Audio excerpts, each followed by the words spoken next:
Hi everyone. First of all, many thanks to the organization team for their work and effort to make this event possible. I am incredibly excited to be a part of this year's No-Hide conference and talk about my research in front of this amazing audience. So, what can we expect from this session? Well, as the title suggests, we will delve into the details of Zoom zero-touch provisioning, exploring how it operates and how we can abuse it for remote attacks on endpoints. In summary, I will disclose several vulnerabilities in Zoom and certified hardware that, when combined into an exploit chain, enable attackers to remotely compromise arbitrary devices.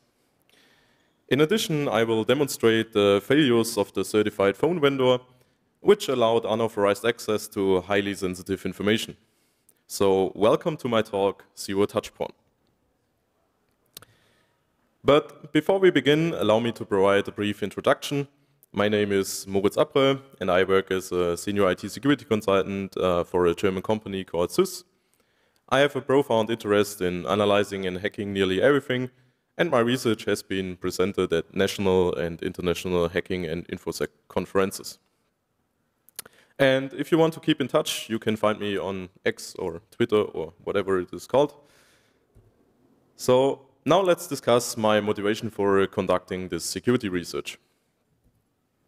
As you may already know, the provisioning and central management of phones and other endpoints are often insecure, allowing attackers in the local network to extract sensitive information or deploy malicious configurations. However, these devices are typically located in dedicated and isolated network areas, which limits the attack surface. But with the rise of cloud communication providers, such as Zoom, the situation has changed significantly. These providers have become a fundamental part of our daily work life and are gradually replacing traditional VoIP installations. In certain scenarios, however, a soft client is not enough, and hardware such as desk phones or media gateways are still needed. Considering this fact, I ask myself, how does this work in modern and state-of-the-art cloud communication platforms? Do they face similar problems? And another reason for this research was, if issues or vulnerabilities will be found, it affects a ton of users, and therefore there's a huge potential impact.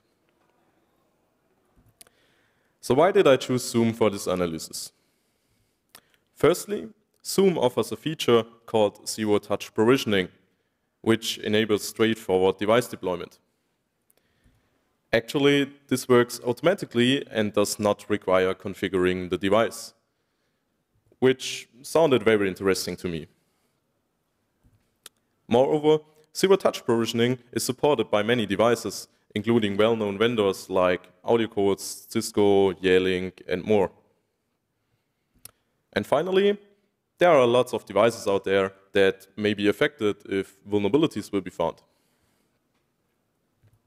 So to analyze the provisioning mechanism, supported hardware was required. And for this, I selected the AudioCodes C450 HD IP phone for several reasons. The firmware is publicly downloadable, it supports zero-touch provisioning, and it can also be used as a generic SIP phone, not limited to Zoom. So after getting the device and the necessary licenses, I started reading the docs and gathering information about Zoom's zero-touch provisioning concept. And after this initial step, I had an understanding of how this mechanism works, which can be illustrated as follows. Firstly, an administrator adds a new device within Zoom's admin panel and assigns a configuration template and employee or extension to this device. Next, Zoom communicates with the corresponding vendor redirect service to initiate the assignment of the device's serial number or MAC address to Zoom's provisioning server. Now, when a phone is started in its factory settings, it contacts the vendor's hard-coded provisioning server URL to check if it has been assigned to a provisioning service. If there is an assignment, the vendor redirect server responds with a redirection to Zoom's provisioning server. And finally, the phone requests configurations from Zoom, which delivers the necessary configurations and instructions based on the assignment and configured template. So the first part of the analysis will cover the vendor redirect service. So without further ado, let's get started. A phone in its factory settings sends an HTTP GET request, including its MAC address, to the vendor server with the hostname redirect.audiocodes.com. If an assignment for this MAC address is found, the redirect server responds with an HTTP redirect, for example, to Zoom's provisioning server. However, no authentication is implemented, allowing us to request redirections for other devices by simply changing the MAC address. Consequently, I conducted some spot checks and discovered redirections to other services, and some of which included HTTP credentials. Furthermore, by following these redirections, we can find complete device configuration files containing sensitive information such as system passwords or credentials for SIP services. So I strongly advise users of the AudioCodes redirection server to check if their configuration files are protected and, if self-hosted, properly secured. For example, by implementing a certificate-based authentication, as we will see later. What I also found were configuration files stored on the vendor's redirect server itself, which were also not protected. As a result, an unauthenticated attacker is capable of extracting sensitive information and using it, for example, to authenticate against external SIP services, and therefore initiating and receiving phone calls on behalf of the victim. So this first issue, exposure of sensitive information to an unauthorized actor, is documented in our security advisory SUS 2022-53. All right, so let's continue. During the spot checks, I also came across sensitive values that looked like that, which seem to be some sort of encryption or obfuscation. However, for the phone to process these values, it needs to know the encryption routine and the used keys. So to proceed, I downloaded the phone's firmware and analyzed it to hopefully reverse engineer the string encryption. And while analyzing the firmware internals and getting an idea of how the system works, I discovered that the functions AC decrypt param and decrypt string from the shared object file libac des3 are imported into several essential binaries. So I decided to start analyzing the shared object file libac des3 in Ghidra. All right, so let's move on and going down the rabbit hole.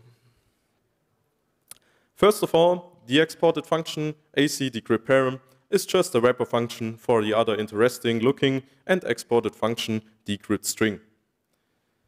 So let's take a closer look at decrypt string, where a function call is made to DS3 crypt after performing some operations on the given parameters and input string.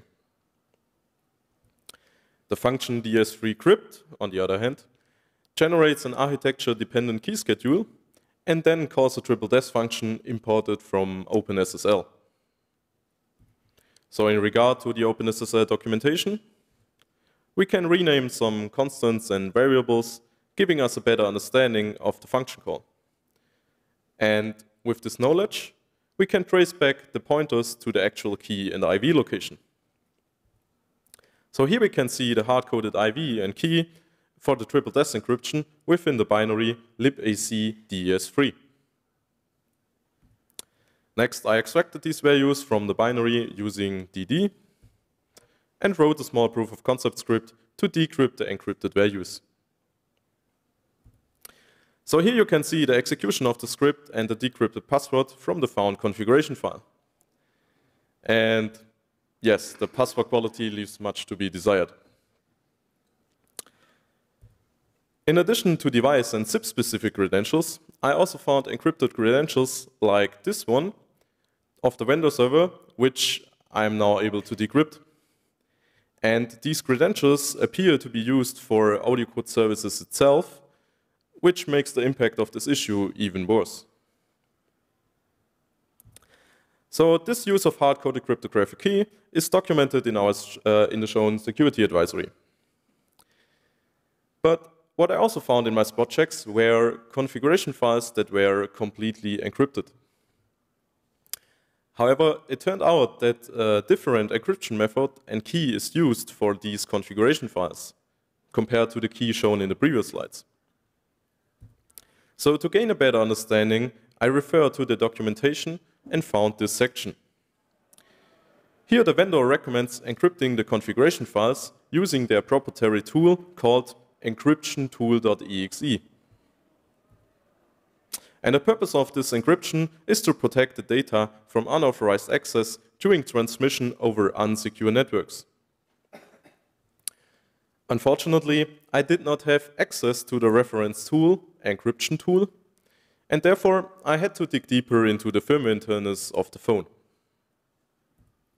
So during this, and while analyzing the configuration update process, I discovered a code section inside the shared object file libcgi. And this code section indicated that the binary, decryption tool, is used for decrypting the configuration files. And even in the initial examination of the decryption tool, I observed an OpenSSL key derivation function, which indicates that the actual encryption key is derived from a secret. And maybe this could be the secret? Well, let's have a closer look on it. I started at this instruction where the interesting looking string is handled and its address stored in register R1. Subsequently, the string is copied onto the stack using the memcopy function. Later in the function, the string is further copied into register R3, which is then passed as fourth argument to another function. Following this function call, we determine that the string is copied into register R7, which is located on the stack. And later in the function, register R7, which holds our interesting looking string, is passed as fourth argument to the imported OpenSSL function bytes to key. So again, in regard to the OpenSSL documentation, it can be confirmed that the fourth parameter is the buffer from which the key is derived. And thus, our original assumption was confirmed and the 64-character long string is used to derive the encryption key. So finally, we can trace back the location of the hard-coded secret within the binary, extracting it using DD, and since SSS in CBC mode is used as encryption algorithm, we can simply use the OpenSSL command line tool to derive the key from the extracted secret and decrypt configuration files. The concerning aspect here is that the vendor recommends using this encryption method to protect the configuration files and transmit them over unsecure networks.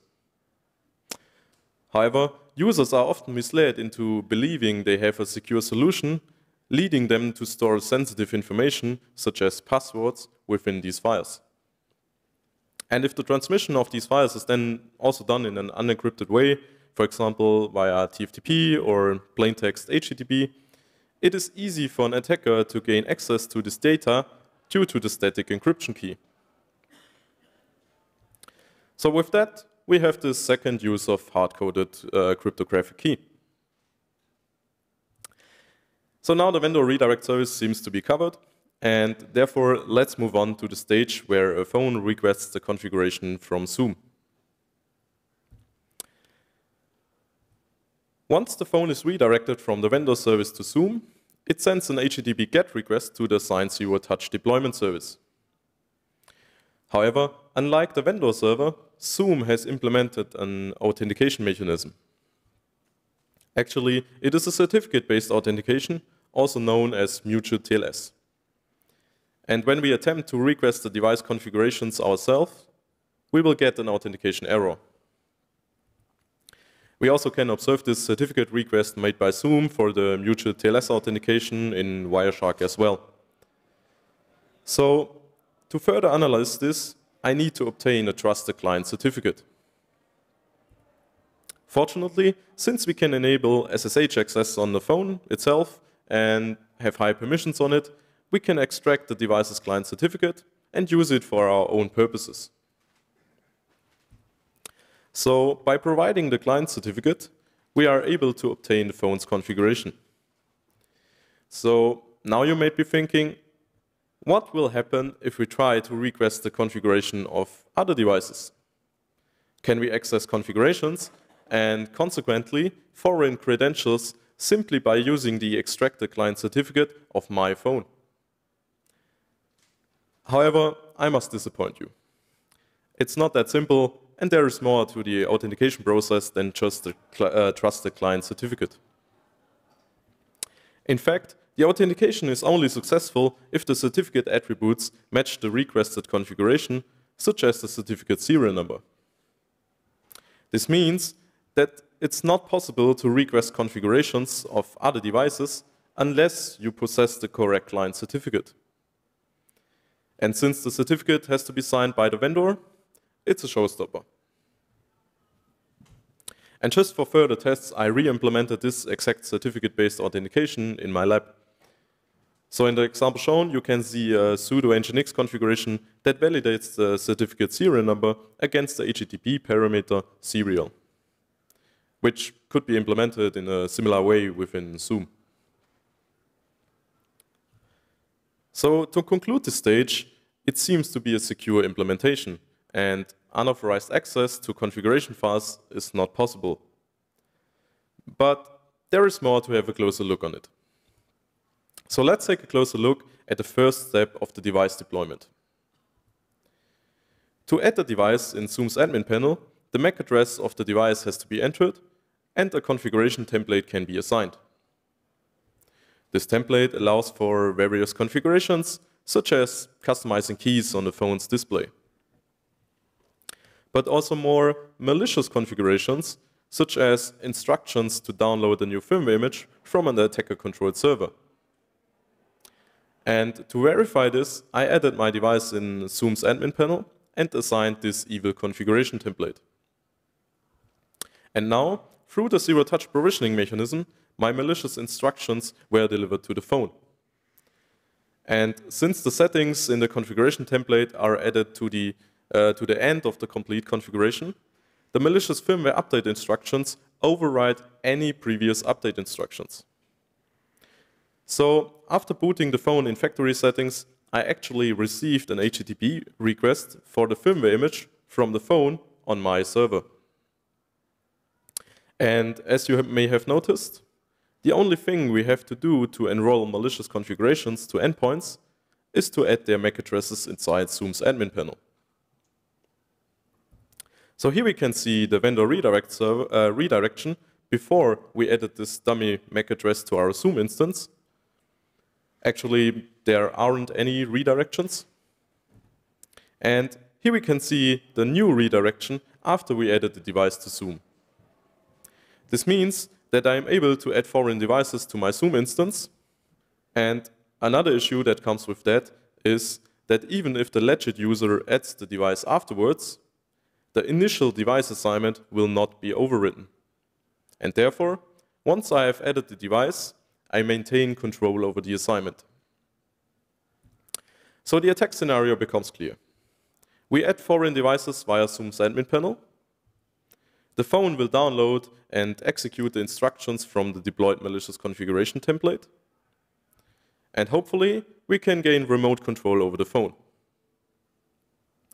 However, to deploy malicious firmware images, we need to determine if there is any firmware signature verification conducted by the device. So let's move on to the phone itself. To verify if any firmware verification is in place, I flipped a bit inside a valid firmware image and uploaded it to the phone. Unfortunately, the phone responded with an error message indicating a failed CRC operation. So I started analyzing the update process, which is handled by the script that executes the executable file named Flasher. And starting analyzing the Flasher binary, the extended usage of lseek stands out to me. So typically, when lseek is used to jump to different offsets within the firmware, it suggests that the firmware consists of different parts or sections. So by analyzing the flasher binary and looking at the firmware in a hex editor at the same time, a repeating pattern was observed. So here we can see this pattern, and after further reverse engineering, the firmware structure could be reconstructed. So the repeated pattern is some sort of a magic value indicating the start of a section. It is followed by a 4-byte header size, the actual section name, and the most important part, a simple checksum containing the sum of all bytes of the section. And after the firmware structure is known, the following sections were found inside the analyzed firmware image of the audio code's IP phone. A firmware header containing meta information such as version, build time, and so on. The bootloader, the root file system of the phone, another ext4 file system, the section map of the firmware, an updated version of the flasher binary, some release information, and an end section. So to test my assumption that a simple checksum is used for firmware verification, I extracted the root file system, resized it, mounted it on my local system, and created a small file named syspoc. Then I unmounted the file system, reassembled the firmware image, and, most importantly, recalculated the checksum in the rootfs section header. Then I was a little excited while uploading this manipulated firmware image to the phone. But in fact, the update went through without any errors, and the previously created file, syspoc, can be found on the phone. Remember the CRC error? Well, there is no CRC. It's just a simple sum of all bytes of a section. So this missing immutable root of trust in hardware is documented in our security advisory SUS 2022-55. But to make things more sophisticated, I created this small script which uses telnet for living off the land and creating a reverse shell to the attacker server. This file is then stored under /home/ipphone/scripts so that it is executed by the phone during system boot. This file is then added to the firmware image as previously seen and provided on my own server via HTTP. The phone's MAC address is then added to Zoom, and the configuration template is assigned, which instructs the phone to download and install the manipulated firmware image from my server. And after booting the phone in factory settings, the firmware was pulled and installed by the phone, and finally, a root shell pops up on my server. So this entire exploit or attack chain can be illustrated as follows. An attacker defines a configuration template that instructs the phone to download malicious firmware from the attacker server. Then the attacker adds foreign MAC addresses via Zoom's admin panel and assigns a configuration template to them. Zoom then creates redirections for these devices at the vendor redirect server. Subsequently, when a phone in factory settings requests redirections from the vendor server, the redirect server responds with a redirection to Zoom.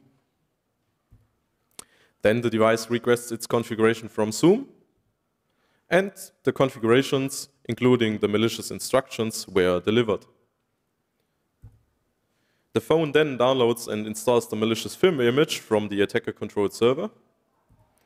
And finally, the attacker gains remote control over the phone without ever physically touching the device or establishing a direct network communication to it beforehand. However, manually adding MAC addresses in the admin panel is a bit tough. But there is a nice solution for this as well. We can leverage Zoom's import function to import a list of MAC addresses. So after providing a CSV file containing all the MAC addresses we want to import, they will appear in the devices list and are assigned to our instance. And throughout my research, I did not identify any limitations on the number of devices that can be added, which was also confirmed by Zoom. Consequently, you can import the complete MAC address space from the supported vendors, such as audio codes in our case. This means every time an audio codes device is in factory settings, for example, a new device or a device that has been resetted, can be compromised. So finally, this unverified ownership in Zoom enables and moreover scales the described attack. In addition to gaining the reverse shell, I've added some more, let's say features to the firmware image. For example, we obviously can use the device for eavesdropping or initiating calls on behalf of the victim. And here's one of my favorite modifications, especially when it comes to long and unnecessary meetings. So now it's time to discuss the potential attack scenarios. As we have already seen, an external attacker can gain remote control over the phone. But he is also able to eavesdrop, for example, on rooms without the victim noticing. Next, and in my opinion, the worst attack scenario is pivoting. Typically, these devices are located in local networks, for example, the internal corporate network of your company. And since these devices usually have extensive network communication capabilities, an attacker can tunnel through the device to attack the adjacent network. In practice, this could involve attacking the company's Active Directory infrastructure and launch a ransomware campaign, for example. Additionally, an attacker can build a large botnet using compromised devices. So it's essential to remember that our analysis covered only one certified vendor. Similar issues may exist in other Zoom certified and approved hardware, which may also could be compromised by the zero-touch provisioning mechanism. So what is the state of the vulnerabilities found? For the hard-coded key issues, the vendor implemented functions to define individual secrets from which the actual encryption key is then derived from. This fix was provided just a few days after I published this topic in August. Unfortunately, for the missing firmware verification, there isn't a solution provided yet. It is not fixed, and the vendor responded that it is on the roadmap for the end of the year. So what about the exposure of sensitive information to an unauthorized actor? Well, this issue is not completely fixed. The vendor implemented a mutual TLS authentication for the redirection server. However, mutual TLS is optional and not enabled by default. And therefore, I recommend enabling this by yourself. So regardless to that, I again recommend checking if configuration files are still remain unprotected on customer servers by their own. But what about the most important finding? The unverified ownership, which enables and scales the described attack. Well, it was a long back and forth. In the end, Zoom mentioned that all forms of a client-side verification, for example, in the form of a one-time password or uploading the client certificates to Zoom to prove the ownership, contradicts the design decision of the zero-touch provisioning. I also advised Zoom that sensitive configurations, such as downloading firmware from foreign servers, should not be allowed. And this was finally implemented and confirmed by Zoom in late July.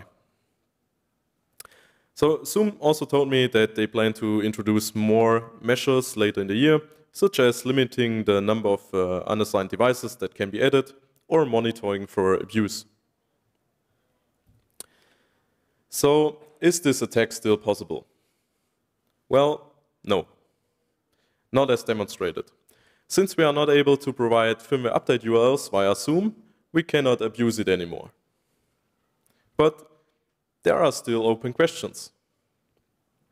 During this talk, a few obvious questions may came across to your mind.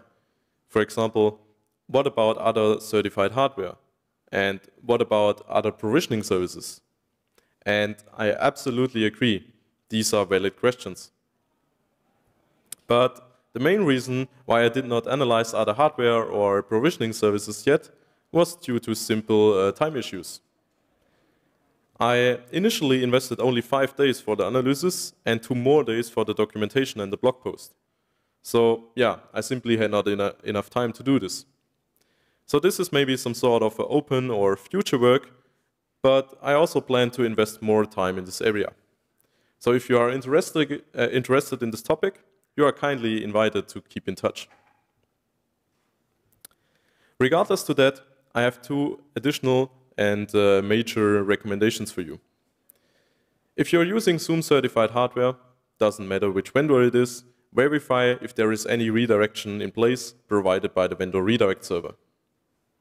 Furthermore, do only allow the necessary network communications for such devices. This means if your devices do not need to communicate to these cloud services, then it should also not be possible. So let me conclude this session. During the security analysis, we identified multiple vulnerabilities in Zoom's and AudioCode's provisioning concept, as well as in certified hardware. And when combined, they can be used to remotely take over arbitrary devices. Given the scalability of this attack, it poses a significant security risk. In addition, we found unprotected sensitive data, such as credentials, which could be accessed even if they are encrypted. And now the takeaways. First and foremost, devices such as desk phones still have an insufficient level of security. And every time such devices come across to you, especially within exposed or cloud services, you should have a closer look at them. Next, automated provisioning services are lucrative targets for attackers and, if vulnerable, pose a major security risk, which should be considered by organizations of all sizes. I would also like to point out that this talk, of course, is not intended to blame the manufacturers involved. Rather, I want to show the risks that can arise when traditional devices, such as phones, are combined with cloud provisioning services. And the third takeaway, even if you find vulnerabilities that are not rated as a high risk itself, can lead into a significant security issue when combined. And therefore, combine vulnerabilities for the win. So I think we have a few minutes left for questions, so do not hesitate asking. And with that said, thank you for joining this talk. Check out the blog post, connect with me on X. I wish you all a nice weekend and take care. Thanks.